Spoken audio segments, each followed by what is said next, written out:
The vows. Last chapter. 4 months have passed since Rod proposed to me. Since then, the two of us have been working tirelessly to prepare ourselves for the future. Father does not plan on stepping down immediately after we marry, but I know the day is fast approaching and I do not want to make Father wait. Today, Father and I are discussing scenarios, and I will have to face as a ruler. This specific situation is a dispute between two parties. This sort of thing happens frequently, most often between businessmen. Most will request an audience and ask for advice. He tilts his head. Tell me, as a just and unbiased ruler, what would your primary tactic be? First, I will allow both parties to argue their side. If it was obvious which was the offending party, I would offer a solution based on the laws. Laws which they would already know. Okay, she's smart. And if it wasn't obvious, then I would seek the opinion of the council and call on witnesses to testify. This makes me sound smart. Father looks at me with a long moment, his expression unreadable. I force myself not to waver as I stare back at him. And then he smiles, and I feel myself cave with relief. Whew. An excellent answer. I release a sigh I did not realize I was holding. I must sound exasperated because Father laughs. You always have such a serious look on your face. Speak for yourself. I feel like I'm trying to prove myself in a courtroom during these lessons. Excellent. That is exactly the atmosphere I want these lessons to have. He leans forward. It is essential to master a neutral expression and to keep your emotions hidden from others. It is difficult to appear unbiased if one openly wears their emotions. He shakes his head. Truthfully, I think you already have that part down. Rod, on the other hand, he needs to learn to stop scowling. Rod is good at keeping secrets, but his scowl can be intimidating. I think that's good. He can like scare the other people. You both have your strength. I eye the crown on his head and sighs. As of right now, I cannot imagine bearing its weight. But I still have much to learn. So do we all. Learning is an endeavor that never ends. True. That's the king for you to say. Rod would scream if he heard you say that. He despised all the lesson. They are indeed one of the most frustrating part of court life. Every time I become frustrated with my lessons, I think of the ones Ophelia and M were forced to take when they first came here. I remember the lessons I helped M with. I remember her perseverance. And after that, I am motivated again. It helps to know we are all suffering together. Misery loves company, as they say. That's crazy. The king stands, stretching his arm out before him. But it is also important to keep a reprieve, I don't know, from that misery so that we may face the next day with renewed motivation. You ought to go and rest now, Yume. You have earned a break. Thank you, Father. I slide out of my chair. Thank you for... I think of his trust in me, of his acceptance, and happiness of my relationship with Rod. Thank you for everything. My father shakes his head. You owe me no gratitude. But I do owe you my thanks. I am flabbergasted when he bows before me. What? You two trusted me with your secret, even when I did not deserve to be trusted. Father. I am speaking the truth, nothing more. You could have turned away from me, Yume. You had every right to give up on me as your father. She honestly did. She could have just gave you up. She could have just, could have killed you. But you decided to give me a chance to rectify things, and for that, I will always be grateful. He leans over to kiss my forehead. Good night, Yume. I return his warm smile with one of my own. Good night, Father. But it's nice to see that they resolve their issues and they clean up the misunderstandings and they're like happy daughter and father. I reach out to give him a briefest hug before curtsying and walking from the room. Rod is waiting for me outside the moment I exit. He falls into a stride beside me. How did your lesson go? It went well. I apologize for making you wait so long. You wait for me after horrendously long lessons, and I wait for you after horrendously long lessons. It seems only fair. Aww. Besides, I just got back from M's room. And how did she like your gift? Well, what gift? Oh, flashback. A week ago, M had announced she is going to visit Brigantia for the first time. After officially receiving permission from the king to court M, Lance has started visiting monthly. Oh, cute, cool. He has come and gone 4 times already. On his most recent visit, he asked M to accompany him for a month-long visit to Brigannia. Whoa. The moment Rod finds out, he insisted he makes her something that she could take with her to make her feel more at home. Knowing how fond she was of Sebi, he came to me and asked if I could help him make a small plush toy for her. Rod is extremely earnest and does his best at everything, but... And you stitch the ears like this? Rod looks at me aghast. Aghast? I don't understand. What don't you understand? Any of it. I can't even see the shape of the ear. Am I even doing this right? You are doing fine. You just need to tighten the stitches so the ears do not come off. But where are the ears? You have been working on this entire time. He's blushing. I can see it in the flashback. He really is helpless at this. When Rod continues to have difficulties pulling the thread through, I gently take the plush from him. Watch and learn. He flushes as I lean over his shoulder to work, carefully looping the thread a couple more times before I tie the knot. I continue working with him for the next 10 minutes, carefully guiding his hands through the stitches. There, all done. The disappointment is evident on his face when he holds up the plush. It's terrible. It is not. Also, we're talking about M. She could not possibly dislike anything you give her. I want to see the toy. I think it's very cute. If you say so. He sets the plush down on the table with a sigh. She's only leaving for a month, you know. That's how it begins with me too, you remember? I didn't think I'll be gone that long, but then months passed and... His eyes flit into mine. I made you wait for so long. That's all in the past. You're here now. That's what it matters. I lean down to plant a kiss on his head. Besides, even if M does end up staying longer, I know she would not fail to write letters letting us know when she would be back. I said I was sorry about that. I know. I just like to see you blush. She's so funny. You're the worst. He turns his gaze to the plush toy. I just want M to have this piece of home, no matter how long she's gone. I pat the little plush on the head. Can we be done with this flashback?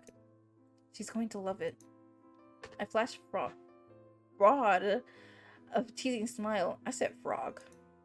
Will you make me a plush toy when we get married? Rod scowls. You deserve something much nicer than whatever this is. I pick up the small plush. I thought you liked challenges. Or are you afraid you'll never be good as me? Rod narrows his eyes. Fine, then I'll make something for you. I could never say no to one of your requests. What he means is that he will never back away from a challenge. I will never not find this determination inspiring. I lean over his shoulder and plant a kiss on his cheek. I look forward to it. Oh god. Emma had tears in her eyes when I gave it to her. At first I thought it was because the plush was so ugly it made her cry. I cannot help my laughter. And that wasn't the case, was it? No, she kept telling me how much she adores it. I told you she would love it. I open the door to my bedroom when we arrive. Rod's expression crumples as we enter. Crumbles. It feels like so much is happening all at once with M, but things are moving so slowly on my end, with us. He looks crestfallen. Oh my god, these words. These words. As he slides into my desk chair.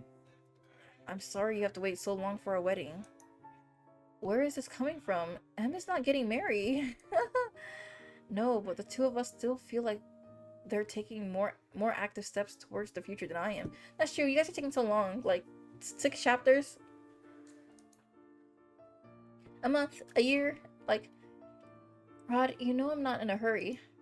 In fact, I am glad we get to walk to this path together without rushing. We are not lacking of time, and I want to enjoy the here and now. Rod shakes his head. I'm so accustomed to worrying about the future, it's strange to just focus on the present. But it is not unenjoyable. I would hope not. I would like to think I can make the present very enjoyable. Every moment I spend with you is enjoyable. He pauses, suddenly looking thoughtful. After a few moments, he stands, expression suddenly sombers. Actually, I've been thinking, if all we can ever control is the present, then... I'm sitting on the bed when Rod walks across the room to take my hand. Rod? I want to make my vow to you, here and now. Oh, this is a little unusual. Our whole love story has been a little unusual, don't you think? I mean, true. He holds out a hand. Can I have your ring? Our fingers brush as I hand him the ring, and I flush as he kneels down before me.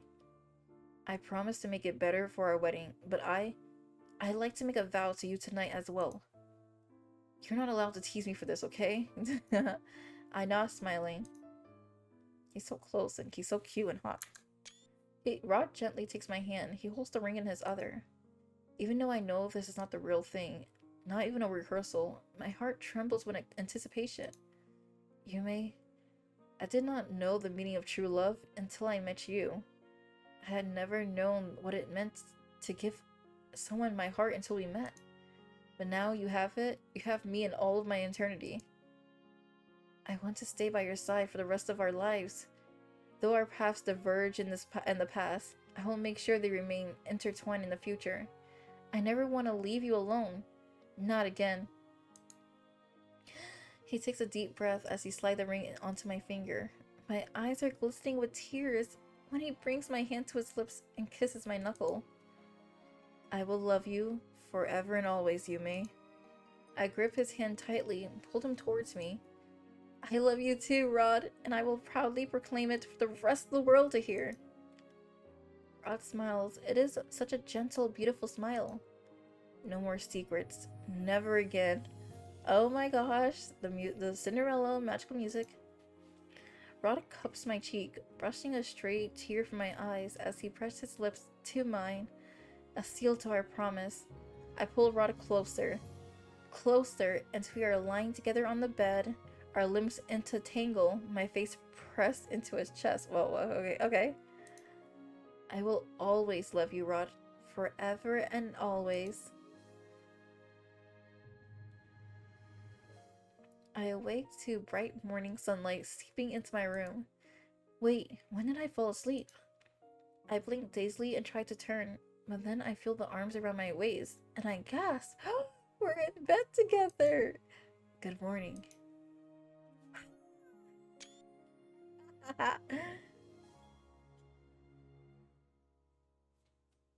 Rod is so beautiful. Rod's voice is a sleepy mumble as he pulled me closer. You know, I wasn't feeling this game tonight. I did not feel like playing this game tonight, but now I'm happy because not only did I finish it, I got proposed and we laid in bed. Rod's voice is a sleepy mumble as he pulls me closer. I can feel his bare chest through the thin fabric of my nightgown. My stomach is suddenly filled with butterflies. Right. Last night, Rod made his vow, and then we... Yep. Wait, it somehow turned into this. Yume? What? I can feel his smirk against my skin. Are you embarrassed? I am not. Rod laughs against my skin. He pressed a soft kiss to the nape of my neck. I should sleep shirtless more often. It's nice to see you so flustered for a change. Yeah, do it more often. What? No complaints? Yeah, no complaints. Must I kiss you to get you to stop talking? Maybe that was my goal all along. I turn to face him and, as promised, press a kiss to his lips. Rod returning kiss is sleepy, warm. He touches his forehead to mine and whispers softly. I love you, Yume. Oh my god. I love you too. Rod nuzzled his face into my neck. I turned my hand through his hair. I marvel not for the first. We are finally here together. Just for a little longer. Let's stay like this. I nod as I press my lips to his forehead. We have all the time in the world, Rod. Once I wish I could live my life openly loving Rod. It turns out, with perseverance and hard work, that dream was more than possible. And their love lasted forevermore. Yay! Woo!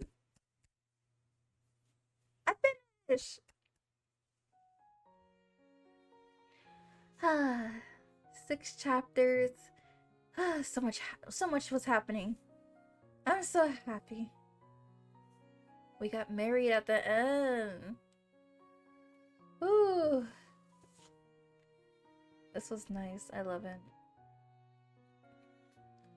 I'm glad I played it. Oh my gosh.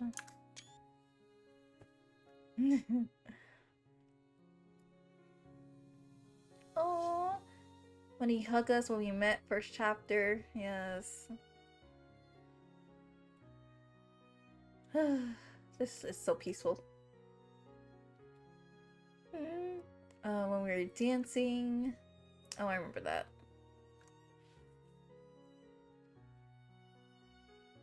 Musics.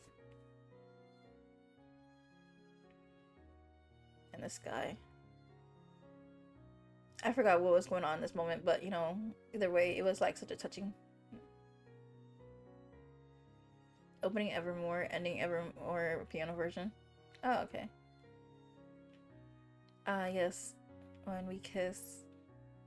Yes, the kiss. Oh, the kiss was so beautiful.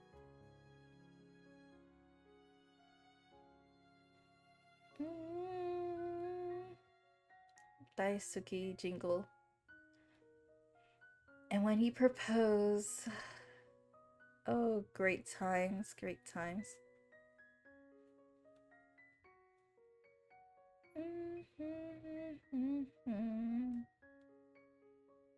And then we slept together. That's how we end the story of our happily ever after. Evermore!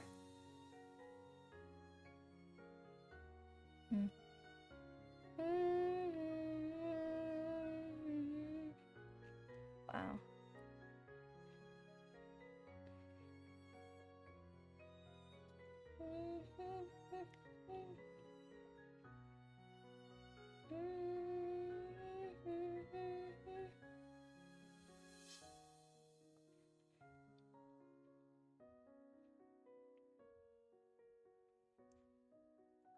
Oh, the glass slipper. Thanks for playing. You're welcome.